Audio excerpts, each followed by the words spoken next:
পটলের ওই একঘেয়ে পদ খেয়ে যদি বিরক্ত হয়ে থাকেন তাহলে একবার বানিয়ে ফেলতে পারেন এই পদটি, মৌরি পটল। ভীষণ ভালো হয় খেতে এটি। পটলগুলোকে ভালো করে ছাড়িয়ে নিতে হবে। এইভাবে নিয়ে আমি মাঝখান থেকে কেটে নিয়েছি। আপনারা চাইলে গোটা পটলও ব্যবহার করতে পারেন। কড়াইতে প্রথমে মৌরি 2 চামচ মৌরি দিয়ে দিয়েছি, দিয়ে শুকনো খোলায় ভেজে নিচ্ছি। কাঁচা মৌরি ব্যবহার করবেন না, তাহলে গন্ধটা ভালো আসবে না।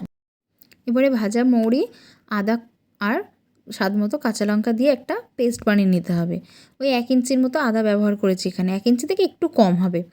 এবার ফ্রাইং প্যানের মধ্যে দিয়ে দিয়েছি সাদা তেল, দিয়ে গরম করে নিয়ে প্রথমে পটলগুলোকে ভেজে নিতে হবে। পটলগুলোকে একটু ভালো করে ভাজবেন, না হলে পটল থেকে একটা জলসা ভাব বেরোবে, সেই জন্য হালকা আঁচে সময় ধরে পটলগুলোকে ভালো করে ভেজে নিচ্ছি। পটলগুলোর মধ্যে নুন আর হলুদ আমি আগে থেকে মাখিয়ে রেখেছিলাম।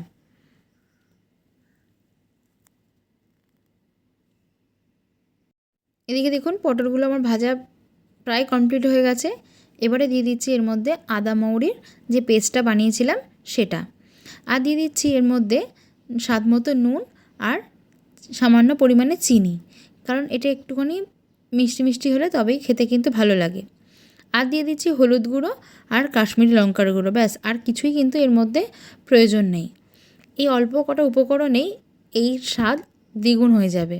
পটল এমন একটা সবজি যা দিয়ে কিন্তু বিভিন্ন রকমের পদ বানানো যায়।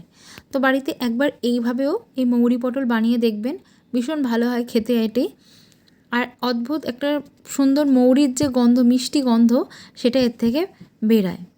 এইভাবে ভালো করে একটু কষিয়ে নিতে হবে, যাতে মশলাটা একদম পটলের গায়ে শুকনো শুকনো হয়ে লেগে যায় এবং তেলটাও ভালোভাবে ছেড়ে যায়, ঠিক এই রকমভাবে। এবারে দিয়ে দিতে হবে এর মধ্যে পরিমাণ মতো একটু উষ্ণ জল, যাতে পটলগুলো একটু ভালো করে সেদ্ধ হয়ে যায় এবং মশলাগুলো পটলের মধ্যে ভালোভাবে ঢুকে যায়। দিয়ে দিয়েছি এখানে জল, একটু ফুটুক এবং পটলগুলো ভালো করে সেদ্ধ হয়ে যাক। ঢাকা দিয়ে দিচ্ছি সেই জন্য। কিছুক্ষণ পর ঢাকা খুললাম, দেখুন একদম শুকনো হয়ে গেছে আর মশলাগুলো পটলের গায়ে খুব সুন্দরভাবে লেগে গেছে আর তেলটাও কিন্তু ছেড়ে গেছে। একদম তৈরি আমাদের মৌরি পটল। গরম ভাতের সঙ্গে এই রকম টেস্টি পটলের রেসিপি একবার হলেও ট্রাই করে দেখুন। ভালো লাগলে অবশ্যই কমেন্ট করবেন আর শেয়ার করতে ভুলবেন না।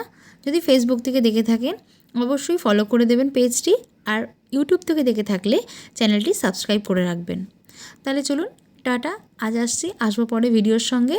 সবাই ভালো থাকবেন, সুস্থ থাকবেন।